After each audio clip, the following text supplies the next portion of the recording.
Hey guys, welcome back to Chariot Palmistry. Today we have Karyn Chabot here with us. She is a Jyotisha, an astrologer, very good at Ayurveda, and also the author of the 52 Starcodes. Hello, Karyn, welcome. Hello. Thank you. It's an honor to be here. I'm really excited. I'm really excited to show the world what you've come up with. Before we do that, though, can you tell us a little bit about yourself and how you got into Jyotish? Sure. I got into Jyotish from Ayurveda. So I studied Ayurveda with Dr. Lad in New Mexico in 1997. And I used to walk in and out of a Jyotish class. In between classes of Ayurveda, there was a man named Hart Defoe who was teaching, and I was intrigued. So I would walk back and forth in and out of the classroom because it was sort of it was like a hallway there. And I always looked at his chalkboard thinking, I don't know, that looks a little complicated, but I'm really intrigued. It looks like formulas in math. And, I get scared by a lot of math. And so I thought maybe someday, but not now. But I knew someday I would look at it more deeply. So I got a reading from Hart Defoe that year, and I was really impressed. And he pulled out five charts, all of my family, five family members, and read my chart. And he was really good at seeing the medical aspects of my life. And basically, he knew all the relationships he could see through these five charts. And I was convinced that there was a lot of truth in Jyotish. So I had to graduate. I was overwhelmed. I was doing massage school by day and Dr. Ladd's program from like 5:30 till 9 every night Oh, except the wow. weekend. So I was really, really busy. I couldn't take on one more thing. I would have if I could have, because I was really intrigued with it, even though it was a little intimidating. And then after I went into study with this man named Gandharva Sals after I graduated from Dr. Ladd's Institute. Gandharva, which is a Sanskrit word meaning celestial musician, he studied this thing called the ancient Ayurveda, is what he called it. And basically, have you heard of that? There's a No. book on it. There's literally a book on it, and it's called Ayurveda Revolutionized by Edward Terrabilda, and that was Gandharva's teacher. And so he taught these certification classes on how to use Ayurveda, but also know what was the guna or the attribute. So the attributes are um, hot, cold, light, heavy, oily, dry, and mixed, and karmic. And so he would assign according to the planet in someone's chart, according to their birthday, Yeah. what was their big attribute? Did they have lightness as a excess or heaviness as excess?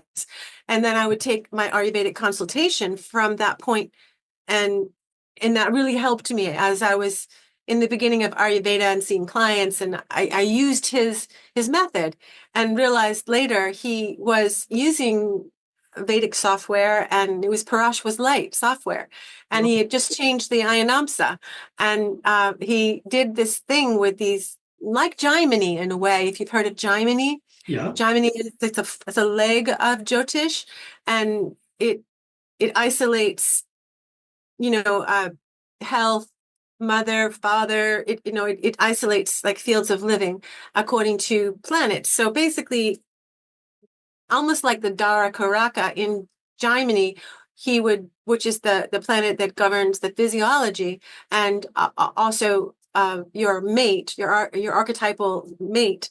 I I noticed he moved the Ayanamsa to be 3 months in utero, not at birth.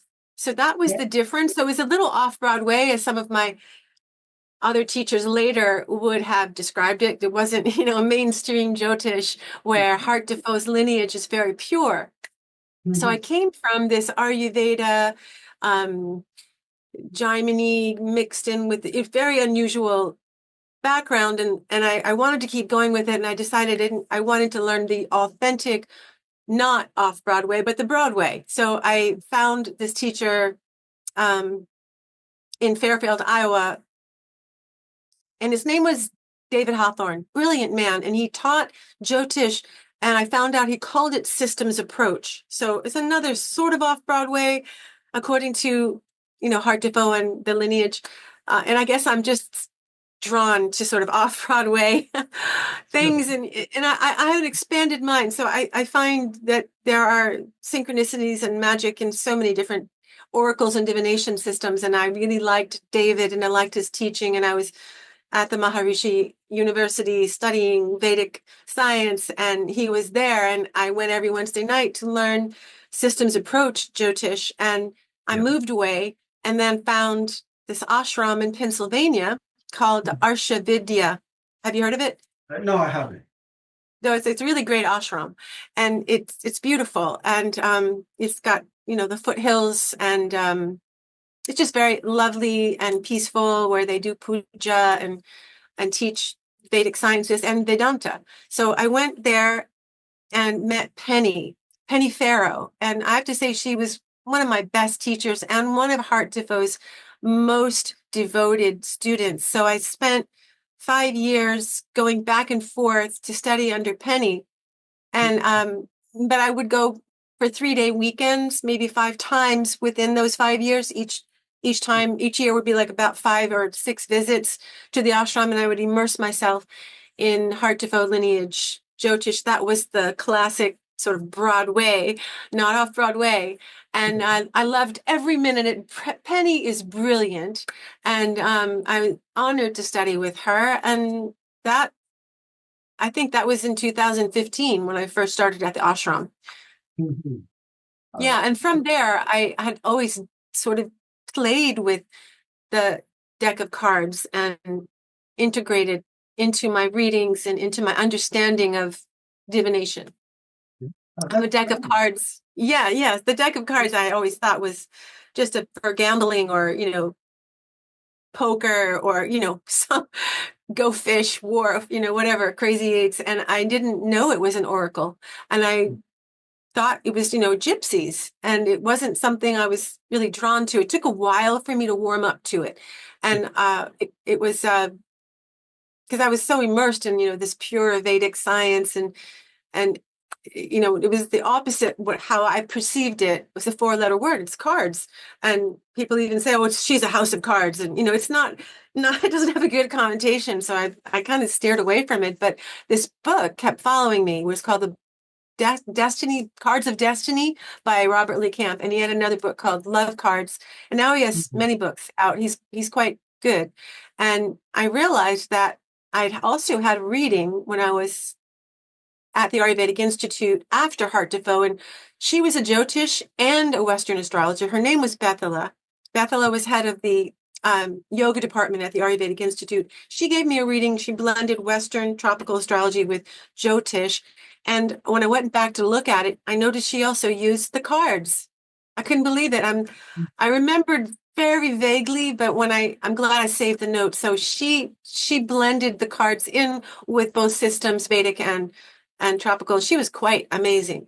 And she studied with Hart Defoe as well. So anyways, the cards, I believe they're even older than Ayurveda. I believe they are the book of time, almost like the tiny book of life, that the unbound tiny book that was given to us by ETs, enlightened ETs, the Anunnaki specifically. And to read these cards, we're really reading code, because each card is a code and has a numerical value, and it integrates the cosmology. So all the planets and the meanings of the planets are incorporated into this, and archetypes, and the sacred symbols, the suits, the hearts, the clubs, the diamonds, and the spades, and they go in that order. And it's quite like Ayurveda, where the hearts would be kapha, which would represent babies and, the beginning of life in spring even, and the elements of earth and water. Wow. And as you move through the suits, as you move through the suits, you get to the spades, the very end, which is really upside down version of the heart, and it's black. And it's the Vata time of life. So it's the winter of our lives. And so the spades And the hearts have this, I'd say a sambandha in a way where life and death are the same. And in between is the clubs representing pitta, which is very cerebral, and the summer, the fire element. And then there's the diamonds, where we're literally accumulating diamonds, money, and values. And then as we age into the spade suit, we have wisdom, and the spades represents the wisdom of life. And the older Saturn, if you understand the planet of Saturn, yeah. So it's dry, but it's the great teacher. So I hope that makes sense. Yeah. Yeah, makes perfect sense. Before we go into that, though, how is this different to the tarot cards? Well, it's really not a lot of difference, but the tarot was implemented because the playing cards were outlawed.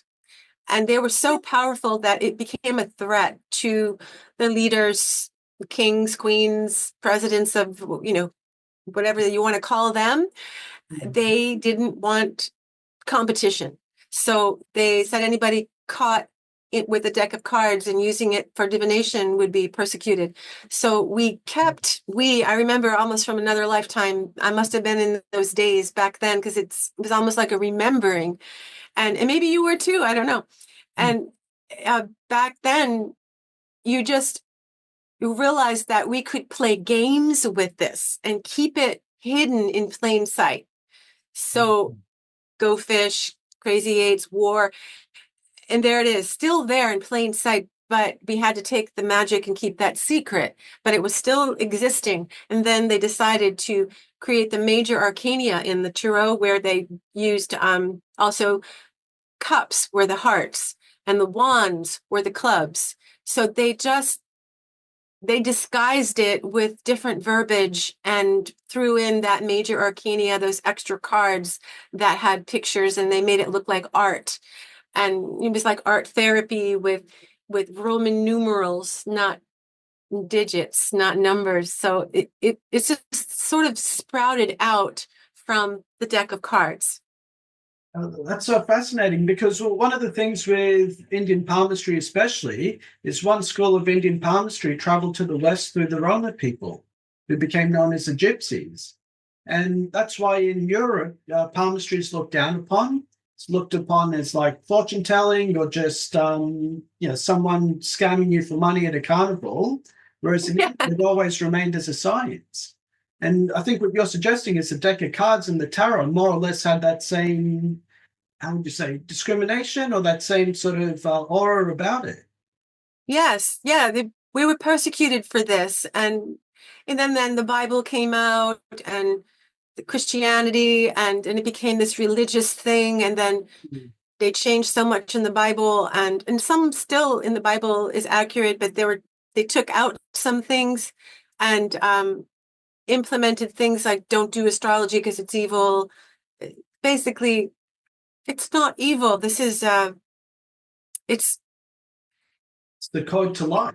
It's the code to life. Yes, it's the mysteries of life. It's how to live without getting blindsided. It keeps us awake. It helps us to read the language of the universe, of the stars, so that we can make informed decisions and not be so walking around blind. And these are codes, so we can start recognizing people. Even our immediate family, the nuclear family, has our main players of life, and you can identify them, and there are themes in the cards. This is literally soul genealogy. It's genetic. Look, if I pull the whole family, there's a theme. I'll see all the fours, like they all family together, for example, or all the royals. So I'll have a family of kings and queens.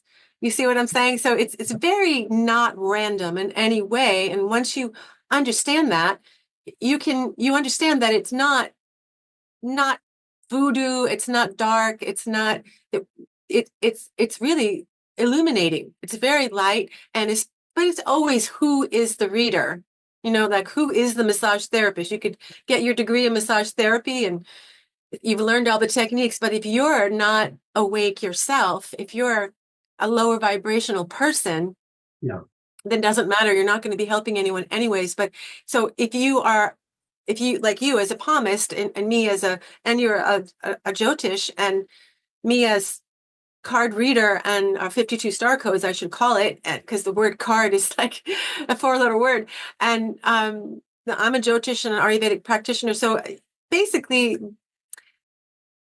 it's just part of science. It's physics. These cards are quantum codes that are are I'm amazed by them every day. The accuracy is just amazing, and I'm still discovering things. Like I just discovered Stargates this year, and I'm calling them Stargates. They're quite like eclipses, and they're very, very helpful in making predictions. And we get them in our personal transits, and we also get them in the global transits. Quite like in Jyotish Vedic astrology, you have like the Vimshotri or whatever personal cycles we're in, and then we have the collective global transits. Well, this system has the same principle where there are personal daily transits and then there are global transits, and you kind of have to, if you're going to have a full understanding and give a comprehensive reading, you blend them. Okay, interesting. I'll ask you Yeah. about Stargates in just a second, but for someone watching this who doesn't know anything about cards or what they are or how do they work, how would you interpret the cards then? Let's say from the ace all the way up to the king. Well, that's such a vast question. So how would I interpret cards from ace to queen to king? Yeah, well, just for a layman who doesn't understand this, how would you explain it to them? Oh, okay. Maybe let's break it down. Good question. So there are 365 days in the year. On each day, there is a card assigned to that day, or a code, really. Mhm. So I'm born on, for example, November 29, and the year doesn't matter. It's always just the birthday. And on that day, there's a 4 of hearts as your natal card.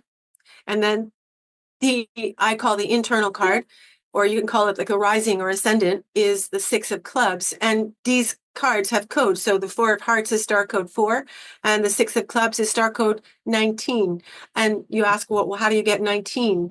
And that is just so simple. We start with the ace of hearts, which is the very beginning of the deck. That's 1. Then 2 of hearts is 2, 3 of hearts is 3, 4 and 5 and 6, and then you get to the clubs, and that ace of clubs begins at 14, and then the 2 of clubs is 15. Go all the way up through the diamond suit, all the way through the spade suit. Last card is the king of spades. That's 52 star code. You see, so each day is assigned a internal and out external card, or some people call them natal cards or planetary ruling cards.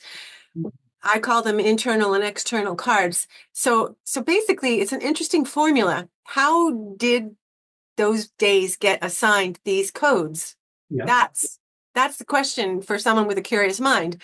Well, I believe it came from unity consciousness. These Anunnakis were highly evolved in unity consciousness, in God consciousness.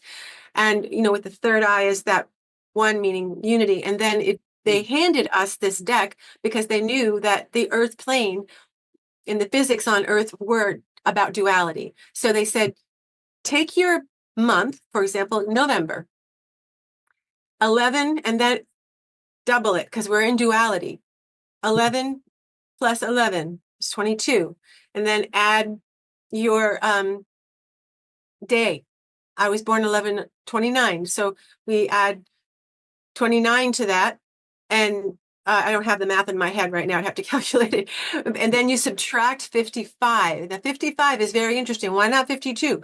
55, I really meditated on why that formula is and why that number is so significant. I do believe that the fives are another duality where they're the same.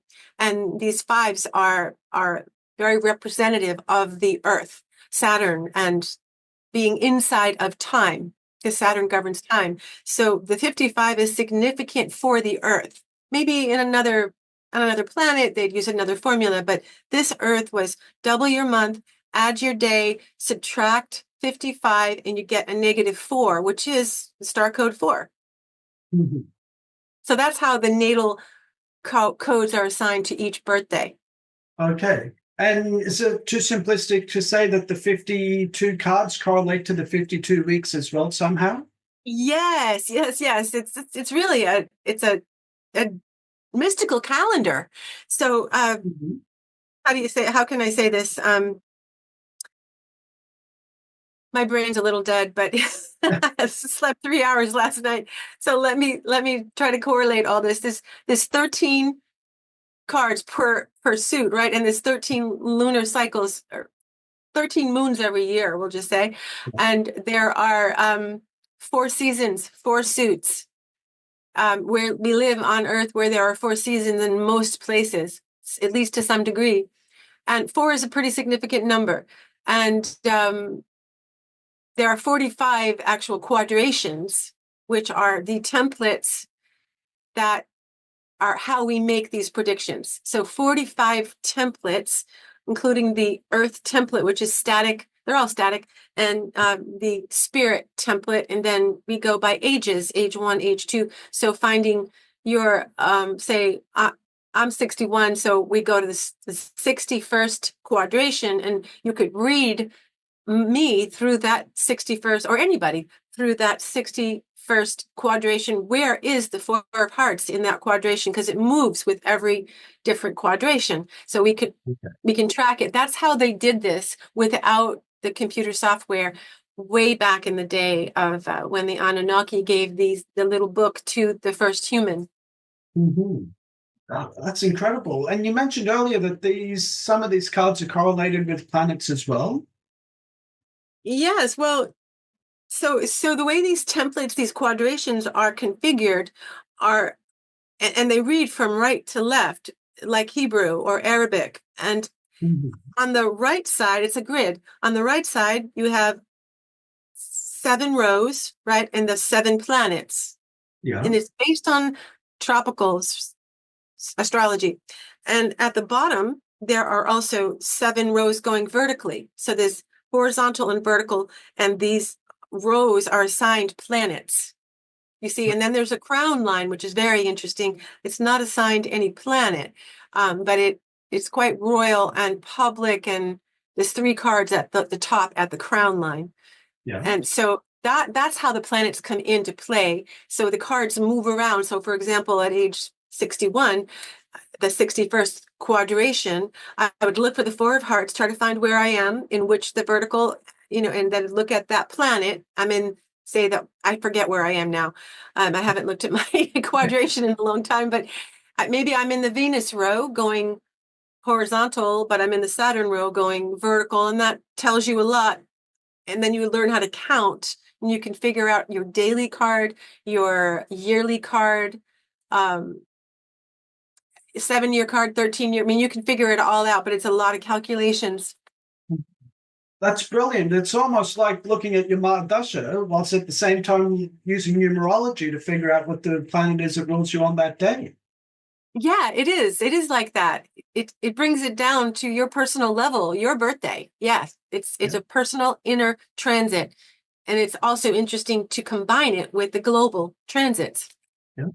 Awesome. And you mentioned you got into this, well, you started with Ayurveda, got into astrology, and then the cards just revealed themselves to you. Is there a connection between the cards and Ayurveda?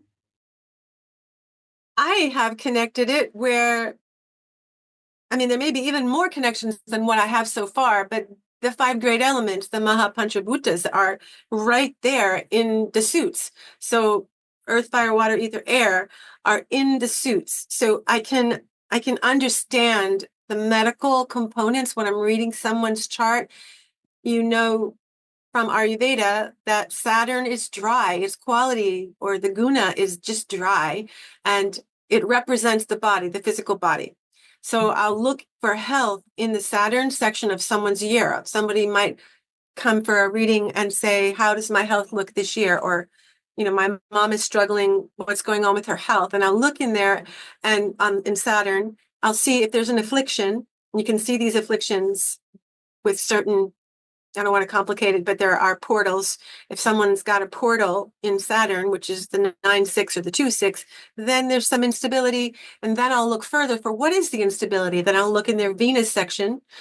And what if they have Queen of Hearts in the Venus section, which is very kapha, because I told you kapha season and babies and the youth and juiciness Okay. is kapha. Hard to explain because I'm using Sanskrit and I don't want to lose anybody with Sanskrit, but then I would know that there is accumulation in the reproductive tissue because Venus governs the reproductive tissue. And then if I would see the Queen of Hearts, yes, the Queen of Hearts might have so the vertical and direct, you read those two together. If there is a spade card, like of affliction, maybe Ace of Spades, which represents birth and death, or Nine of Spades, which is the end of something, then you would know possibly they're going to have either a biopsy in the reproductive organs, lose a piece of the reproductive tissue, and know that it was from an accumulation. Or if the same thing happened in Jupiter, we know Jupiter is expansive. So maybe, the root cause was they were overeating too much oily food, fried foods, and then the liver got clogged, and you can see it right in Jupiter. And then you can even see stones, gallstones, kidney stones in all those planetary positions. It can get complicated after a while, but I like it. It's mind candy to me. That's amazing. So hypothetically, someone comes to you, you give them a deck of cards, you say, pick out a card, then you can actually tell what's going on with their health. No. That's so sorry if I made it sound like that, but I can see why you got that.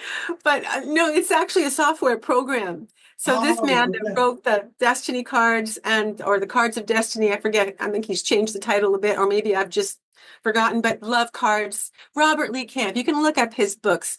And he was a computer techno geek, brilliant at technology, and he took the quadrations, the 45 quadrations, and put them into a program. So I actually have the program, and I don't have to do all the counting and the quadrations like they did in the olden days. It doesn't take as long. He made it much more simple. Thank God for that. Yeah, so I was just hoping. In the olden days, that's probably how they would have done it, though, isn't it? I don't know if they had computers back then. Maybe. Maybe it was banana leaves. I have no idea. I probably was there, but I don't have the memory of how I got the information. Could have been technology. Who knows? But no, he made this software. I think he's the only one selling software for it. And each year you could just plug in the birthday, plug in the client's name like you would in a Vedic astrology chart. You come up with a life chart and a spirit chart, and then you come up with a yearly chart, and then you can go to a weekly chart, and you can go by the 7 days because there are 7 planets, each representing the day of the week. You can go and find the card for that exact day, and that's where it gets really accurate. I can see who's coming, who I'm going to see, what clients are going to be with, what's going to happen on that day. If someone's going to not show, they'll show up in a sort of a black hole portal. They'll disappear, go MIA. It's very telling on the daily level. Very, very, very accurate. And then there are 52 days planetary cycles, 7 of them, and 7 times 52 is 365. So I would look at their birth cycle for the year to tell them about their health. And to learn about health in the system, we first go to Saturn, because that governs the body, the physiology. And then if there are no afflictions and we have 10s and 8s and nice high cards, royal cards, and not a lot of spades. If I see, diamonds and hearts, probably they're okay. But if I see some spades that are odd numbered, like 3s, 5s, 7s, 9s, if I see them, and there's landlords, just like we have landlords to every house, there are landlords to each spot. And the house is only as good as the landlord. So we want to make sure the landlord isn't afflicted. And there are some locations, we'll call them, in the cosmos that have, I call them the blue hole and the black hole, a couple other ones too. And now these stargates are quite unstable if they're in malefic planetary cycles and they open south. kind of like Rahu and Ketu. So it'd be more like Ketu. And sometimes I see these stargates in personal transits in Jupiter and Venus. I just had a whole week of it.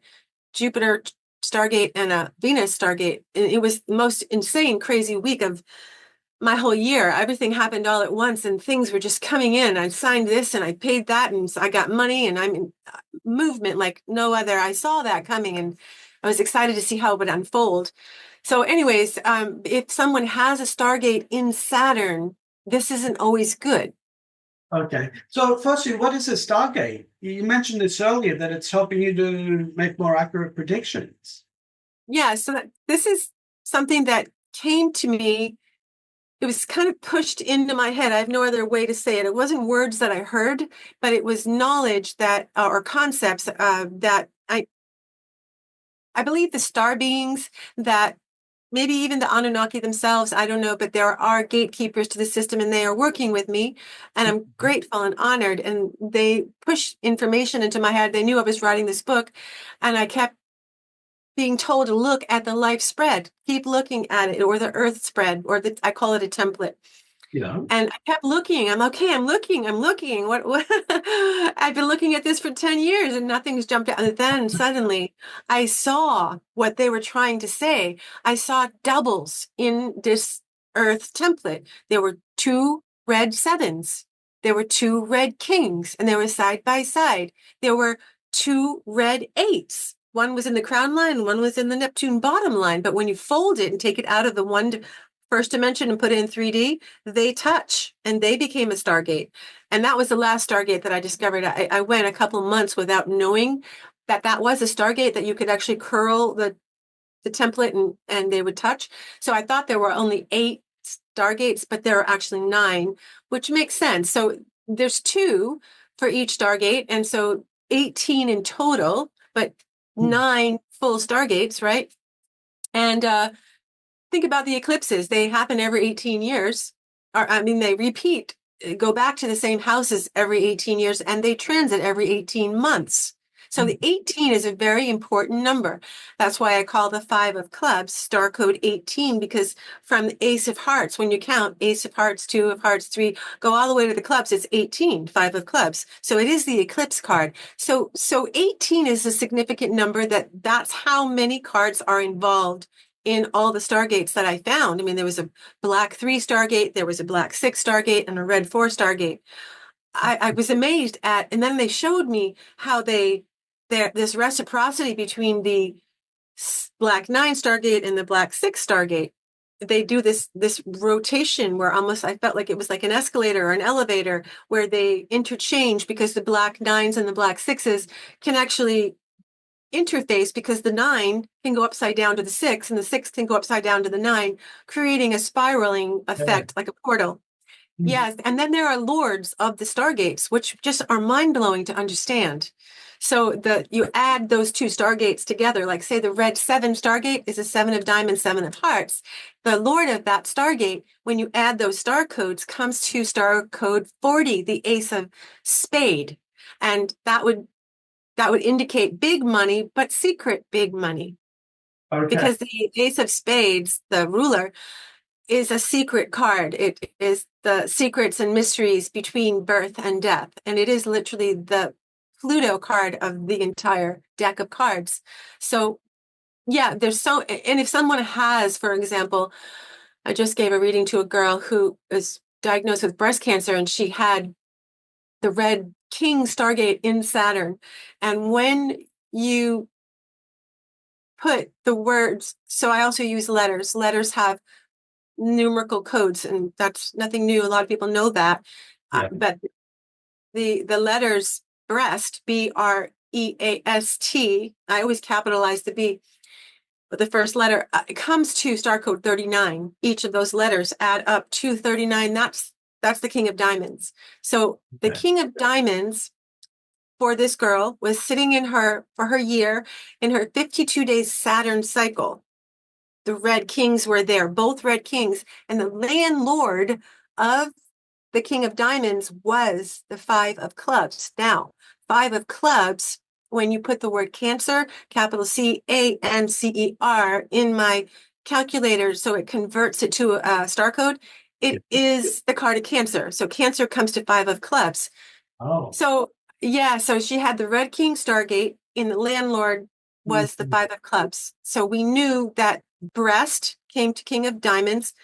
5 of clubs was Cancer, and this was a Stargate, which is kind of wobbly. Two things together, trying to hold it together.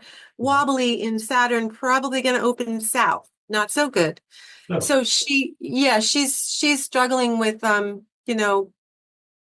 doesn't look so good with the Mars debilitation. And anyways, that's her story. And I was trying to give her some hope. And it did look like she could get through it. There was some hope. She had a red 10 Stargate coming up in March. So that sits in the Jupiter line. That's so big money was going to come to her. And she didn't have to worry. So I gave her good news as well. But I felt like we could catch this in time now that we have this information. Mhm. She could heal. Oh, good, good. I mean, that's the power of these predictive sciences, isn't it? Yes, to know ahead. I mean, it's the first word in the Shastras is, um, what is it? Know ahead. My head is just like on 3 hours sleep. Avert the danger. So avert the danger before it arrives. I think it's the first line in the ancient Shastras. Avert the danger. Why shouldn't we avert the danger? Why should we be walking around blindsided and waiting to get hit off the head by whatever danger is coming? Yeah. So why not know? And so I mean, she already kind of knew she was getting a biopsy, and I could see it wasn't going to be benign. Hmm. Hmm. That was hard news to break. I don't like giving bad news. I could see that she would heal from it though, because this system also assigns each birthday one healing frequency, and it's a healing code in and a healing code out. Yeah. So it has to do with Mercury. So the healing code, for example, for me is the Queen of Spades. So anyone born on November 29th would have a portal of healing open to them when they have a transit of star code 51, the Queen of Spades, or it's embodied by a person. So I'm very nice to my friends born as Queen of Spades, because when you're nice to your healing card, then it's like propitiating a planet. You want to be nice, make them cookies. When you do these things, then the portal opens wider and more good juju comes through so you can heal. And I saw her healing portal this summer after her birthday. Hmm. Oh, brilliant. Is there a book coming up for this, for the Stargates? Some information is in this book series that I have out, Yeah. some of it, but every day I'm learning more. So I'll have to either do another edition or another book. I'm thinking I'm getting a lot of frustrated astrologers. They want to know the formula. I wrote this series for the average Joe that just wanted to learn about themselves, self-discovery. What's my healing card? What's my stress card? What's my blessed card? It's really cool to know your blessed card. I Yeah. have some really fun stories about, I've met people who've embodied my blessed card, and I see them actually a lot in children. So we know babies are blessings, but a lot, I'd say 60% of my clients that I've done for the last 15 years, their children, at least one of them is their blessed card. Very cool. My daughter is. My daughter was born on February 24th. That's the Ace of Diamonds. And that is the November 29th blessed card. So I had a blessing. She was my blessing. And then anyone embodying that card born on an Ace of Diamonds day, and there are probably 7 in the year, when they show up in my life, they gift me. They don't even ask for anything. They just, how can I help you? And they don't, it's pro bono. So, and this happens for everybody. So, and then, yeah, there are the opposite of that as well, your stress cards. And then we find our significant people that embody both. And then you don't know what to do. Oh my God, we love them and we hate them all at once. I don't know. Tell me about Yes. your journey with writing the 52 Star Codes. So when did it first come out, and how long have you been into this journey? Well, the book series was published in June of this year. I started writing it 5 years ago, and I just kept, being distracted by life. It was hard. And then I finally just this is it. I'm going to publish and we're going to make this happen. So I did. And the next book I would really like to write, and it's half written already, is relationships, because everything is about relationship to yourself, relationship to others. And so this will be a compatibility synastry book. And I'm not sure if I'm going to write it for the average Joe or for astrologers. It's a Yeah. bigger market for the average Joe. So I might do another book for the average Joe that just wants to learn, oh, is he good for me? Or is she bad for me? Or, information in a general sense without formulas and the teaching part. And then maybe another book for students who want to actually learn this. Okay. That's brilliant.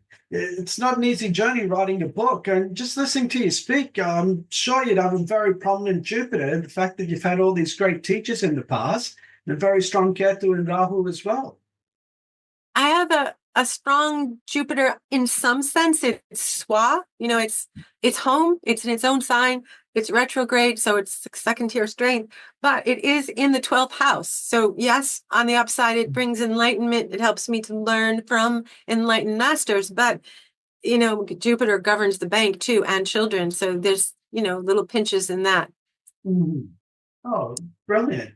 Now, these 52 star codes, how can someone learn more about this? Tell us about your website or how people can get in touch with you. Okay, good question. I'm going to open a school this spring, and I'm still not sure of the exact date because I've been teaching this now for 5 or 6 years, and in a way that was more not with channeled information. It was just sort of what I learned from Robert Camp.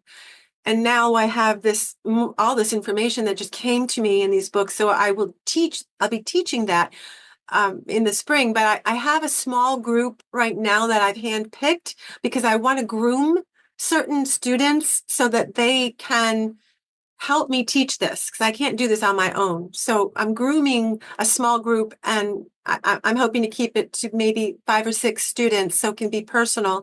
And then I'll launch the bigger school in the spring. It'll be online. You can find it at my website, 52starcodes.org. And the name of my book, if you go to Amazon or Barnes and Noble, it is The Secret 52 Star Codes of Creation. And I chose that title for many reasons, but it comes to my blessed card. Each letter has a numerical frequency, and it's the Ace of Diamonds. So it's my birthday's blessed card. So I was hoping this book would bless me and bless the world. And it's interesting that the blessed card formula, I won't give it away here because it's a little complicated. I don't want to lose anybody, but it is an ancient Egyptian formula that I believe I knew this in another lifetime. And it is actually a magnification of who you already are, an expanded version. And there's a primary blessed card, which is my Ace of Diamonds primary. And then I have found 3 others that are almost as significant. Mhm. And it was a formula that you just keep exponentially adding more of yourself. Okay. So that's why, so we are the blessing, nothing outside of us. We embody our blessing. It's just magnifying more of who we are that creates this blessed code. Yeah, brilliant. And you mentioned earlier that some of this is being channeled through the Anunnaki. Could you tell our viewers a little bit about that and how you do this? I didn't ask specifically for them. I was, you want to know? I was on the carpeted floor of my mother's house Thanksgiving Day 2 years ago. I haven't really told anybody this, maybe my best friend, but after Thanksgiving dinner, everybody sleeps in our family. We all grab a couch or a pillow. We just eat so much, nobody wants to talk. And then we save room for dessert. But I was in that sleep zone and everybody had taken the couches, but I was on the floor. I got stuck. And I don't mind. I'm a floor girl, yoga girl. I just grabbed some pillows, laid there, and there was a cathedral ceiling in her house. And I remember feeling some pull upward. And I all of a sudden felt like I was out of my body in a way. I don't know, just some elated feeling.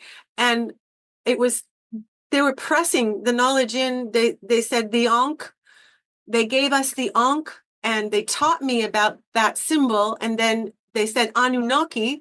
I had to Google it later. I didn't know who they were.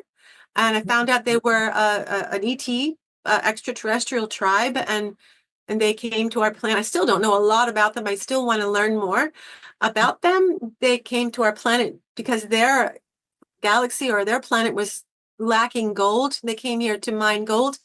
And the Ankh, which is the symbol, I don't know if you can see my, Yeah.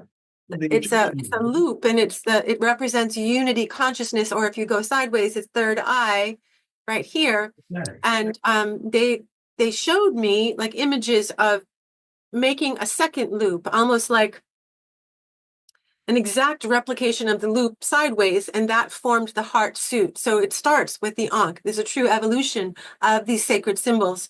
Yeah. And I was just amazed by the information, finding how the heart suit came about from starting at unity consciousness with the Ankh and then moving into duality with the heart, and then how the clubs went into three clovers. So it's a third loop.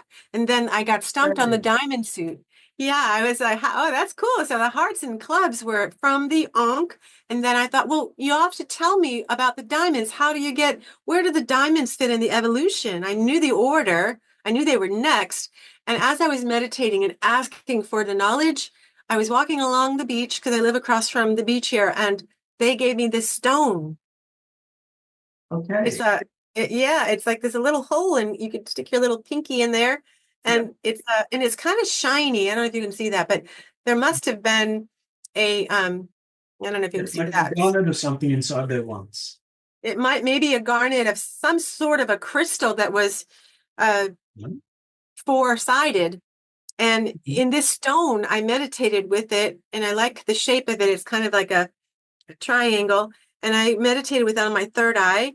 And they showed me that this diamond represents the entire earth because it's four. Earth, the number four and the earth are connected. And that when you take the heart suit and you put it at the bottom, the point of the heart fits into the diamond right here. Imagine a little heart right here fitting at the bottom.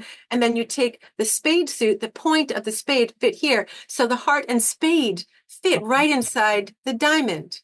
And then I started understanding why the diamond was in its strategic place in that order. And then, spades being the very last chapter of our lives. Mm-hmm. That makes sense? It's incredible. It's like the human mind can't come up with this on its own. It needs that outside help, isn't it? Yes, I needed to understand the diamonds. Didn't because all these loops made sense, and they even showed me the ovum. There's a picture of when the sperm and the ovum come together, and then the ovum replicates exactly. It just keeps replicating. So they showed me that almost like this was the ovum, and it replicated and made a second exact loop. And I played with it on my graphic design program and moved the two loops, and I was having so much fun with the exact replication of it. And then a third loop for the clubs. And then I understood why the diamonds embodied the hearts and the spades. Yeah. Okay. Yeah. I'm just thinking the loop's so important with the Ankh. Later on, Christianity took over the Ankh symbol and turned it into the cross, of course. Is there any correlation there? Well, I guess there is. So in the Earth template, which is the first template, which represents this time space we're in, the Kali Yuga, it has the Jack of Hearts, Starcode 11, sits right in the middle. It's strategically placed right in the middle where the Ankh, like right where the middle of the Ankh would be. So that Jack of Hearts sits right there, and it is the literal sacrificial lamb card. So the card of Christ consciousness. So yes, there's Christ comes in, and the Christ consciousness, maybe, Jesus Christ, he fits into this program. Yes. And then he had the most open heart, didn't he? What's that? He had the most open heart. Yes, he had the open heart selflessness. He represents sacrificing for others and serving. And that is the Jack of Hearts. And the Divine Mother is the Queen of Clubs. And it's interesting, the connection between the Queen of Clubs and the Jack. There's a story there. It's actually the Pluto card to the Queen of Clubs, because each card has a life path, 7 cards, and the 8th card, 8 being Pluto, is the Jack of Hearts to the Queen. So the Queen of Clubs, when you count in that direction from right to left on the Earth template, you get on the 8th card from the Queen is the Jesus Christ card, the Jack of Hearts. And then the Earth Mother is the Queen of Hearts. She's that juicy, ripe goddess. She often represents pregnancy, motherhood, the wife, beauty, sex, opulence. The classic, it's like a double whammy Venus card. And it sits on the very bottom row in the corner, which is sad. If you think about it, it's sad. And then on the other right corner of the template, which is a square template, is the 4 of Hearts. And both these cards are important. And the reason they're at the bottom is because if you look at who's that man that's not the Da Vinci man, but he's the man that has the arms out and he's perfectly symmetrically sacred I think geometry. you wrote that. I've forgotten the There's a title name of it. for, you David know that, something?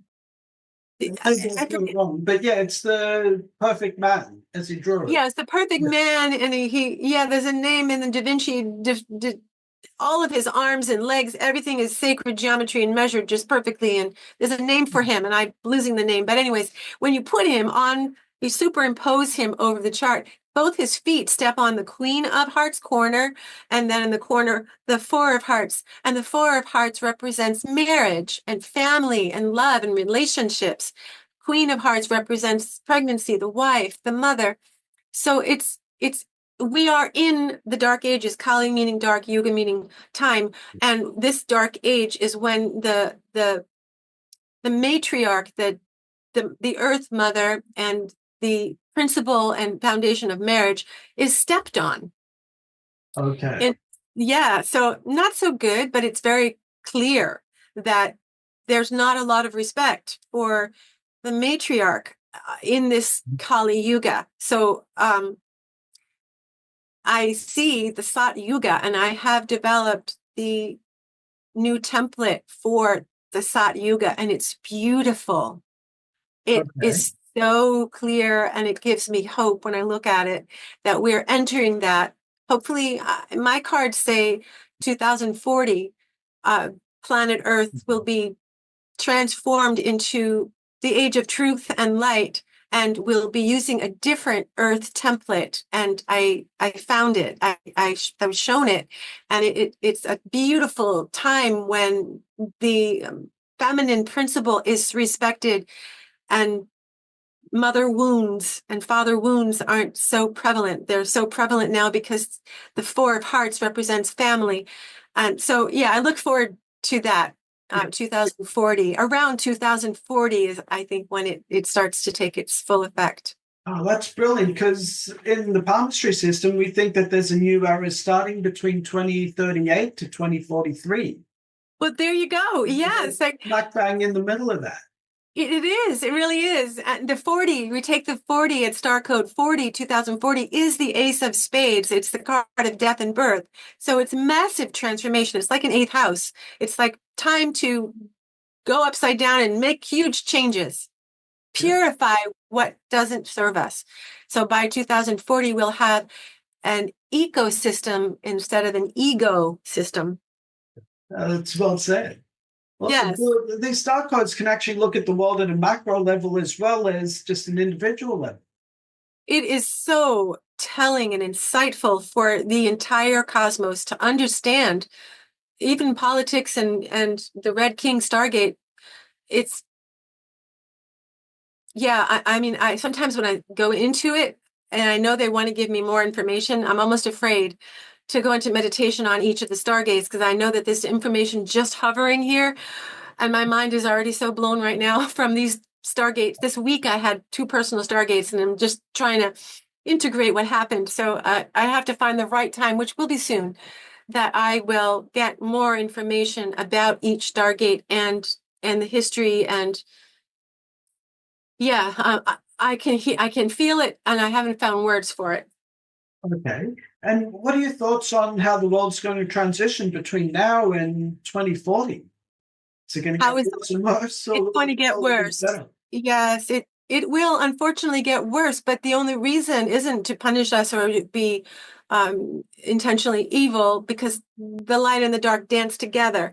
Because the physics on the planet is duality. We have to have the light and the dark. So we need to hit the dark night of the soul Yeah. before the Sat Yuga can come in. So if we can stay in the eye of the storm, we're good. If you don't buy into the fear, you're good. Let it all, witness it instead of buying it. And we'll have days, some days we may have to buy into it and just have a bad day. But if you always remember that we're divinely guided and protected, especially if you're a truth seeker and your heart is pure and you're here to raise the vibration and help and serve others, in that, staying in the eye of the storm, you can stay protected. But at the same time, and if you've got a soul contract to exit, then it doesn't necessarily mean you were punished. It just means your time was up. So those people that are here that are going to help the new earth come in 2040, they're the light workers. They'll be holding space, high vibration, while the rest of the world goes into chaos. I do see it in the United States chart. I've never seen so many blue and black portals, blue and black holes. Starting this spring, maybe March, if I can remember, I should go look back at it. But there are lots of afflictions coming to our country, and these portals are quite, again, like 6, 8, 12 in the Jyotish chart. If I can talk to you in that language, but Yeah. they're houses of transformation, houses of moksha, liberation, but liberation through adversity, and we just have to get through it and do it with as much strength and integrity as you can, and in service to others, and not to buy into the fear, because the dark forces are doing their best to manipulate with fear, and we cannot, as light workers, buy that, because it's just an illusion. It's not easy, but if we know this, deep inside, we know this, that's what will get us through. Yeah, absolutely. One thing I tell all the people on my channel, the world is going to get crazier, but it's this next generation who are actually smarter and wiser than we are. And all we have to do is just listen to them. Yeah, I like that. I do. I believe that's true as well. Yeah. Awesome. Well, thank you very much, Karyn. It was an absolute pleasure to talk to you today. Thank you. It was so fun to share this with you. Yeah. I really would love to learn more about palmistry. So maybe we can, when you open your school and I open my school, maybe somehow we can both share the knowledge. I'd love to join your school. Yeah. Brilliant. We'll set that up one day. All right. Okay. Thank Thank you you for very much. this. You're welcome. Bye. Bye.